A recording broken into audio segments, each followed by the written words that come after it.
According to Cherokee legend, the Moon-Eyed People were a race of small beings with a distinct appearance and behavior who inhabited the forests and underground caves of the Appalachian Mountains. They were never described as supernatural beings, but as another group of small humanoid beings with pale, perfectly white skin and large blue eyes that were very sensitive to light and, for this reason, strictly nocturnal.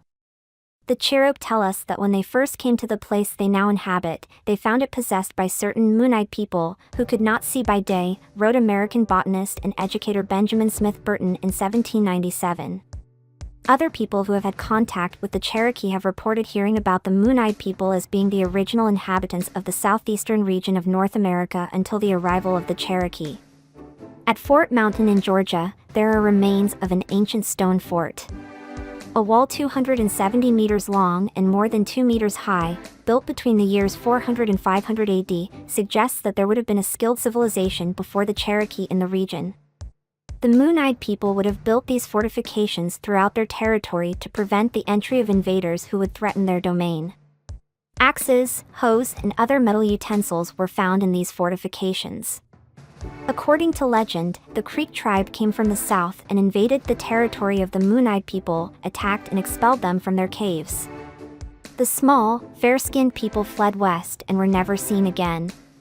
Another version of the story said that it was the Cherokee themselves who fought the war against the Moon-Eyed People, and after the battle a treaty was made allowing them to flee the area in peace. In 1902, writer James Mooney published the book Myths of the Cherokee, where he collected similar stories from elder Cherokee that recall traditions of people who were very small and perfectly white who lived north of the Hiwassee River when the Cherokee first arrived in the area and later fled west.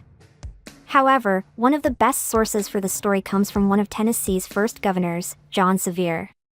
During his time as governor, many areas of Appalachia were part of the Cherokee Nation, and John Sevier visited Fort Mountain in 1782, and there he met Oconostota, a Cherokee chief who was 90 years old. Oconostota repeated the story told to him by his ancestors. Long ago, little white men crossed the great waters and landed near the mouth of the Alabama River, near Mobile, and it was they who erected these buildings. The Moon-Eyed People also appear in stories of encounters with other Native American tribes. Although their nature could vary from tribe to tribe, they are generally viewed with respect and admiration. In some accounts, the Moon-Eyed People are said to have emerged from primordial darkness, while in others, they are descended from celestial beings.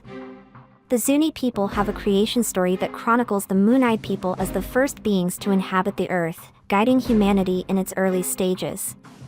Other accounts describe them as benevolent beings, sharing their wisdom and offering guidance to those who sought their help. In other tales, they are portrayed as enigmatic figures, observing human interactions from the shadows and intervening only when necessary.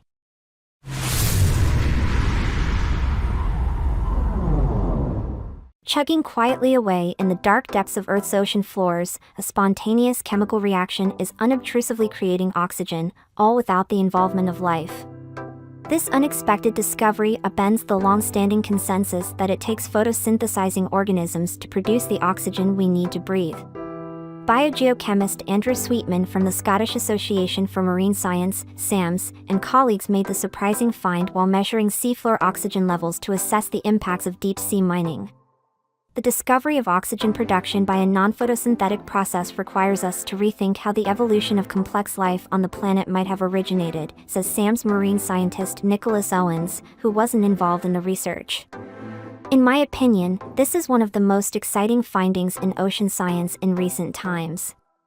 In the midst of the Pacific Ocean, black, rounded rocks pepper the floor.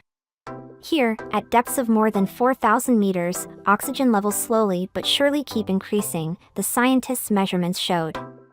When we first got this data, we thought the sensors were faulty, because every study ever done in the deep sea has only seen oxygen being consumed rather than produced. We would come home and recalibrate the sensors, but over the course of 10 years, these strange oxygen readings kept showing up, explains Sweetman. We decided to take a backup method that worked differently to the optode sensors we were using, and when both methods came back with the same result, we knew we were onto something groundbreaking and unthought of. To investigate the mystery, the researchers collected some of the nodule rocks to see if they were the source of this dark oxygen production in the lab. Scatterings of these nodules carpet vast areas of the ocean's bottom. They're natural deposits of rare earth metals like cobalt, manganese, and nickel, all jumbled up in a polymetallic mix. We value these exact metals for their use in batteries, and it turns out that's exactly how the rocks may be spontaneously acting on the ocean floor. It appears that we discovered a natural geobattery, says Northwestern University chemist Franz Geiger. These geobatteries are the basis for a possible explanation of the ocean's dark oxygen production. While there's still much to investigate, such as the scale of oxygen production by the polymetallic nodules, this discovery offers a possible explanation for the mysterious stubborn persistence of ocean dead zones decades after deep-sea mining has ceased. In 2016 and 2017, marine biologists visited sites that were mined in the 1980s and found not even bacteria had recovered in mined areas. In unmined regions, however, marine life flourished, explains Geiger. Why such dead zones persist for decades is still unknown. However, this puts a major asterisk onto strategies for seafloor mining, as ocean floor faunal diversity in nodule-rich areas is higher than in the most diverse tropical rainforests. As well as these massive implications for deep-sea mining, dark oxygen also sparks a cascade of new questions around the origins of oxygen-breathing life on Earth. Ancient microbial cyanobacteria have long been credited for first supplying the oxygen required for the evolution of complex life billions of years ago, as a waste product of photosynthesis turning sunlight into their energy source. We now know that there is oxygen produced in the deep sea, where there is no light, says Sweetman. I think we, therefore, need to revisit questions like, where could aerobic life have begun?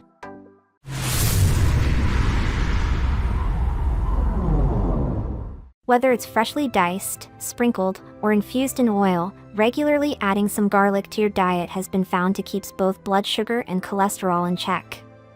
A meta-analysis of 22 previous studies that included 29 randomized, controlled trials conducted by researchers from Southeast University and Zhejiang Minzu University in China confirms the consumption of garlic is linked with lower levels of glucose and some types of fat molecule. Glucose and lipids are key nutrients for the body, providing energy and the basis of a wide variety of building blocks. Modern diets can often lead to too much of a good thing, increasing the risk of health problems. A number of other lifestyle choices, from alcohol consumption to exercise routines, can also have an impact on the body's sugar and fat levels. In healthy individuals, glucose and lipid metabolism is precisely regulated, write the researchers in their published paper. Disorders of glucose and lipid metabolism can lead to a number of chronic diseases, including atherosclerosis, diabetes, and fatty liver disease. Garlic, meanwhile, has long been associated with good health, and has been previously linked to lipid regulation as well as glucose levels in isolated studies. Taking the research as a whole, the team confirmed the impacts remained positive. Those who included garlic in their diet were found to have lower blood glucose levels, indicators of better long-term glucose control, more so-called good cholesterol in the form of high-density lipoproteins, HDLs, less so-called bad cholesterol or low-density lipoproteins, LDLs, and lower cholesterol overall. Interesting, triglyceride levels didn't seem to be affected. The data isn't comprehensive enough to prove direct cause and effect, that we can just chew down more garlic to directly reduce heart disease risk, but the association strongly suggests the common herb could be a tasty way to manage our glucose and lipid levels. More research and more focused studies might help clarify exactly what's happening here. The trials covered by the meta-analysis ranged in length from 3 weeks to a year, and included studies using several different forms of garlic, raw garlic, aged garlic extract, and garlic powder tablets. The results showed that garlic has a beneficial effect on blood glucose and blood lipid in humans, and their association was statistically significant, write the researchers. As for why this association exists, it's thought that the different active ingredients in garlic are helping in a variety of ways, including by reducing oxidative stress, a type of wear and tear on cells that can lead to issues such as cardiovascular disease. Garlic also includes an antioxidant compound called alliin, which has previously been linked to managing blood glucose, blood lipids, and the gut microbiome. It's likely that a combination of effects are causing the results shown here. It's clear that our diets go a long way to influencing our health outlook, for better or worse. Now there are more reasons to add garlic to the list of foods that we should include in our diet. The study, provides new ideas for the development of natural products against diseases related to glycolipid metabolism, write the researchers.